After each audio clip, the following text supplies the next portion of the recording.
Vande Bharat sleeper থেকে হঠাৎ নেমে গেলাম এক সম্পূর্ণ অজানা স্টেশন। ট্রেন থেকে নেমে গেছি, হাওড়া স্টেশন অব্দি আমার ট্রাভেল করার কথা ছিল, বাট আমি ইচ্ছে করেই নেমেছি ভারতের সবচেয়ে প্রিমিয়াম স্লিপার ট্রেন থেকে। আর এখন আমার নিজেরও জানা নেই আমি ঠিক কাজ করলাম নাকি জীবনের সবচেয়ে বড় ভুলটা করে ফেললাম, কারণ এই স্টেশনের নাম এর আগে আমি কোনোদিনও শুনিনি। এখান থেকে বন্দে ভারত যাচ্ছে হাওড়া দিকে। আর এখান থেকেই আমি চেষ্টা করব তারা মায়ের কাছে পৌঁছানোর। এই মুহূর্তে আমি আছি Kamakhya junction station. Howrah Vande Bharat express 4 down Kamakhya Howrah. Kamakhya station থেকে রওনা হয়ে 966 কিলোমিটার দূরে হাওড়া স্টেশন পৌঁছাতে বন্দে ভারত স্লিপার ট্রেন সময় নেবে 14 ঘন্টা।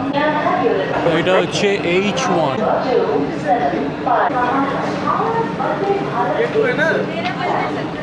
বাস থেকে যেটা চোখে পড়ছে যে এটা বিশাল জায়গা, প্রচুর স্পেস। এখন ভেতরে যাওয়া যাক। তখনও পর্যন্ত আমার প্ল্যান ছিল খুবই পরিষ্কার, মা কামাখ্যার দর্শন খুব সুন্দরভাবেই হয়ে গেছে। আর এই ট্রেনে সোজা যাচ্ছি হাওড়া অবধি। 36 এটা না? এই হচ্ছে বন্দে ভারত স্লিপার ট্রেনের 2 টায়ার। প্রচুর স্পেস, বাড়ির বেডের মতন লাগবে। টেবিল আছে, ড্রিঙ্কস রাখার জায়গা, সেপারেট সুইচ আছে প্রত্যেকের, USB point plus point C, আর কার্টেন, একটা ছোট্ট মিরর আছে, সাইড আপার আর সাইড লোয়ার। এটাও কিন্তু বেশ সুন্দর, ওঠার খুব সুন্দর, যাতে প্রত্যেকের আরামসে উঠতে পারবে, নিচের জনের কোনো অসুবিধা না হয়। খুবই অসাধারণ ট্রেন কিন্তু, আপাতত আমি জাস্ট মুগ্ধ, এত ভালো। সাইডেরও বাড়া, সাইড লোয়ারটা কিন্তু অনেকটা কমফোর্টেবল, এটা পরে ফ্ল্যাট করে দেওয়া যাবে। এই জন্য আমি পেয়েছি হচ্ছে সাইড আপার। এই আরামটা উপভোগ করতে করতে তখনও বুঝিনি যে কয়েক ঘন্টা পর নিজের ইচ্ছাতেই সব ছেড়ে নেমে যাবো। স্টার্ট হোক, বাকি কথা তারপর হবে। এখানে দেখছি প্রচুর স্ট্যাক করে কম্বল রাখা আছে, বিশাল জায়গা। ওয়াশরুমটা একবার দেখে আসি। বাপরে বাপ,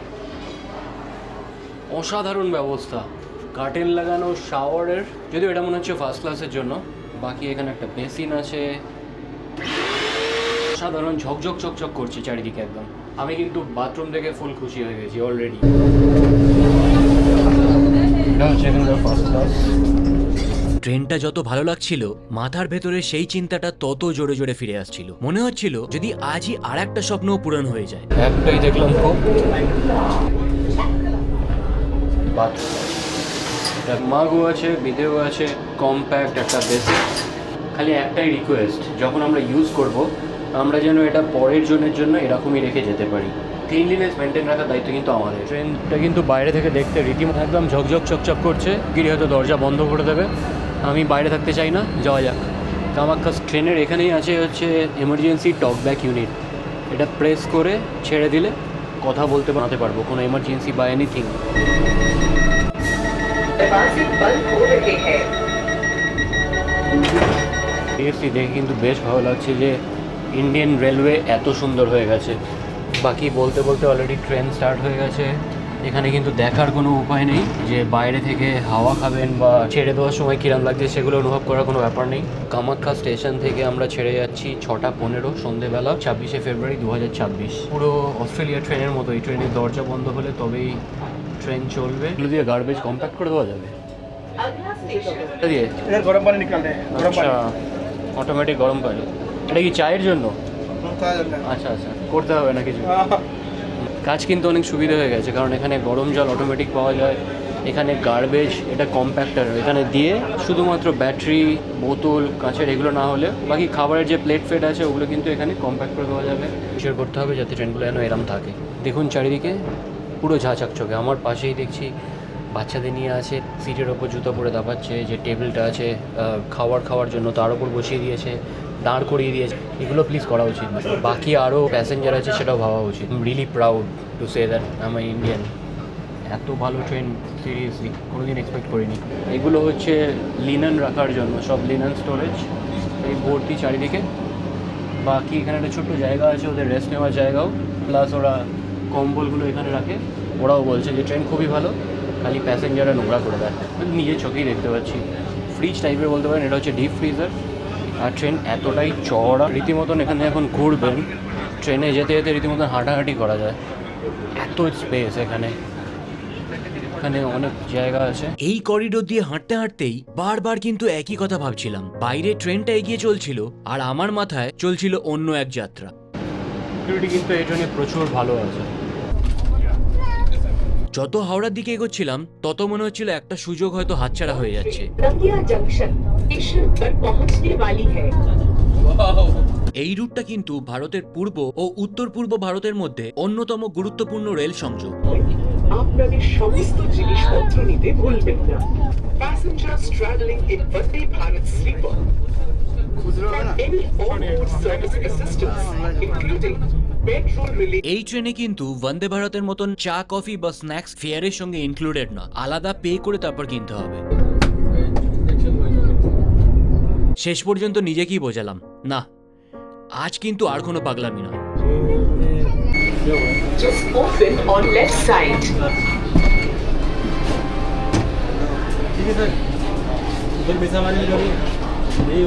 बाईं तरफ खुलते हैं। বঙ্গাইগাঁও স্টেশন পৌঁছাল রাত 8:12। তো এই হচ্ছে নিউ বঙ্গাইগাঁও।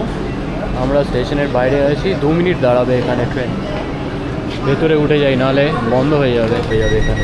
দরজা বন্ধ হয়ে যাওয়ার আগে ঠিক কীরকমভাবে অ্যানাউন্স, কারণ এটা যেহেতু অটোমেটিক, বাইরে কেউ থেকে গেলে বা ভিতরে কেউ থেকে গেলে হচ্ছে বেরোনোর কোনো পথ নেই।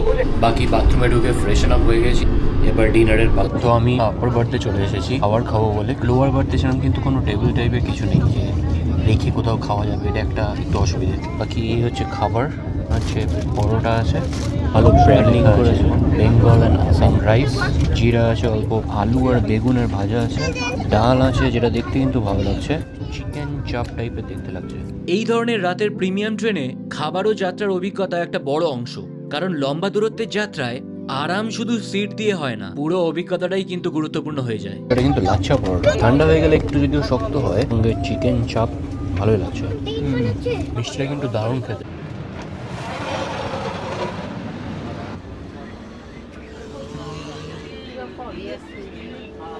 আমার সবচেয়ে ভালো লেগেছে এই চওড়া প্যাসেজটা। রাতে যাত্রার সময় একটু হাঁটাহাঁটি করতে ইচ্ছে করে। দেখুন প্রচুর জায়গা, মাঝখানে জায়গাটা একটু হাঁটাহাঁটি করে নেবো। সত্যি বলতে এই ট্রেনটা কিন্তু আমার প্রত্যাশার থেকে অনেক ভালো লাগছিল, তাই তখনও বুঝতে পারিনি কয়েক ঘন্টা পর নিজের ইচ্ছাতেই এই ট্রেন ছেড়ে নেমে যাব। এটা হচ্ছে এসি 3 টায়ারের বাথরুম। হাঁটাহাঁটির কারণ হচ্ছে যেরকম চিকেন চাপ খাওয়া হয়েছে একটু অয়েলি ছিল, ট্রেনের জন্য কিন্তু একটু বেশি লেগেছে, কারণ একটু হালকা রাখতেই পারতো।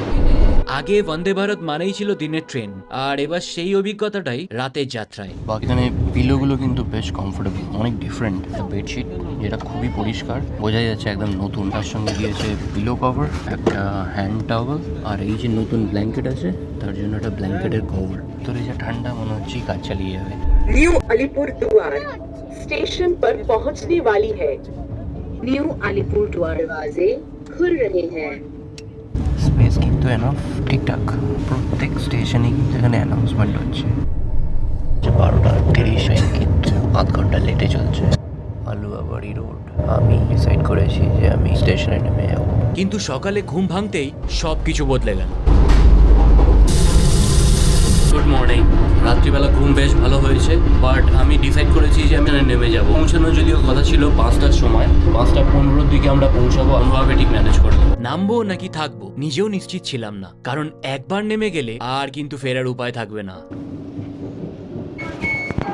For the kind attention of the passengers, number train থেকে নেমে গেছি, বাইরে কিন্তু বেশ ঠান্ডা, বাট कृपया ध्यान दें, गाड़ी संख्या 6302 अजीमगंज रामपुर हाट मेमू पैसेंजर प्लेटफॉर्म क्रमांक এই ট্রেনটা বেসিক্যালি আমার ধরবো। এই ট্রেনটা থেকে আমি নেমে গেলাম, কারণ এটা আমার টিকিট কাটা হয়নি, আর আমি জানিও না অনলাইন এই মেমো প্যাসেঞ্জার ট্রেনের টিকিট কীভাবে কাটে। गाड़ी संख्या 24576 বন্ধ হয়ে যাচ্ছে। এহে, ফিউচারে আবার ট্রাভেল করবো এই ট্রেনে। मेमू पैसेंजर 3 नंबर को डिपार्चर বাট আমি যাই এই ট্রেনের টিকিটটা কেটে নিই। সেদিন যদি ওই সিদ্ধান্তটা না নিতাম তাহলে কিন্তু আজকের এই ভিডিওটা এইভাবে হতো না।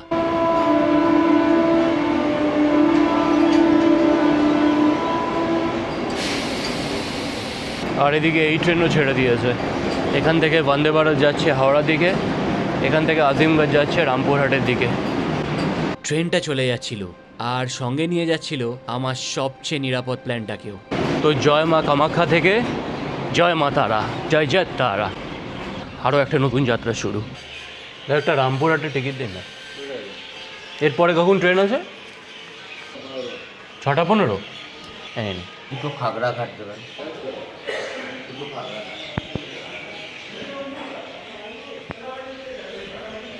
বাকি এখন আজিমগঞ্জ স্টেশনে বসে আছি, সকাল 5:30। আমি কিন্তু আগে আজিমগঞ্জ স্টেশন কোনোদিন শুনিনি।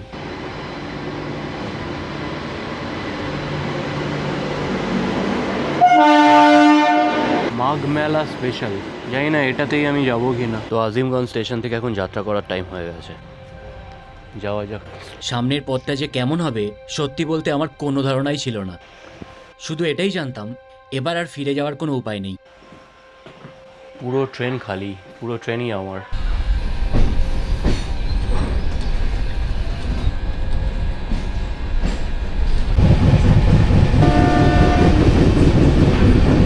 সামনে অপেক্ষা করছে মা তারার পথে এক নতুন যাত্রার।